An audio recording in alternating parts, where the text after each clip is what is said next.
Gurpal not only lost his claims against Iceland, but Iceland tried to counter-sue for their costs. Gurpal tried to sue Iceland for 6 different claims. He started working for Iceland back in 2015, and in 2017 he raised a grievance against his manager. 3 of those grievances were not upheld, but 1 was. Gurpal ended up being transferred to the Hounslow West Stories that was closer to his home. This meant that his manager was no longer his manager, but there was a restructure and his manager ended up becoming his manager again. And then there was an anonymous complaint about Gurpal. Then there was a second anonymous complaint. But they found that there was nothing to investigate. There's a dispute about what Gurpal's manager said at the visit of the store. Gurpal actually wasn't working that day, but happened to be at the store when his manager was there. Gurpal said that his manager called him a bloody liar. There's an allegation that his manager said, "Is Gurpal good because he is working with his own people?" And there's an accusation that Gurpal was influencing people's witness statements, to the point that someone came forward and said that Gurpal wanted him to make him out to be a racist. Therefore, they suspended Gurpal. Gurpal then ended up being signed off sick. And then there was another false statement.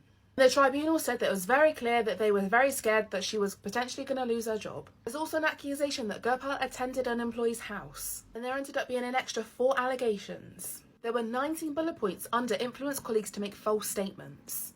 Gurpal appealed the grievance whilst also going through his disciplinary process. He said the disciplinary process was victimisation. Gurpal ended up resigning, and this is an excerpt of some of his resignation. The tribunal found that he wasn't called a bloody liar. Whilst there was a delay in the investigation, it didn't amount to a breach of contract. That they were right to raise the disciplinary. They were right to reject the grievance. There are very few circumstances in which an invitation to a disciplinary hearing could be a breach of contract. That disciplinaries and grievances can be heard at the same time. It's not a breach of contract to not uphold a grievance. And the bloody liar comment was not made. Then Iceland asked for their costs to be covered.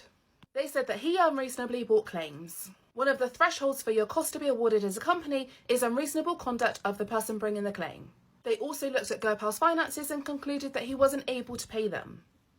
The tribunal did find that the race discrimination claim was unreasonable to be bought. The other claims, however, were not unreasonable, and that they did not significantly add to the amount of time the tribunal had to consider the case.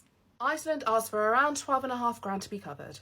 Part of the issue is that Iceland did not give Gurpal a cost award notice in advance of him bringing this claim. So if Gurpal had some more money and they had told him in advance that they were going to pursue costs, then this could have been a very different story. So there we have it, Gurpal lost all of his claims and Iceland didn't get any of their costs covered.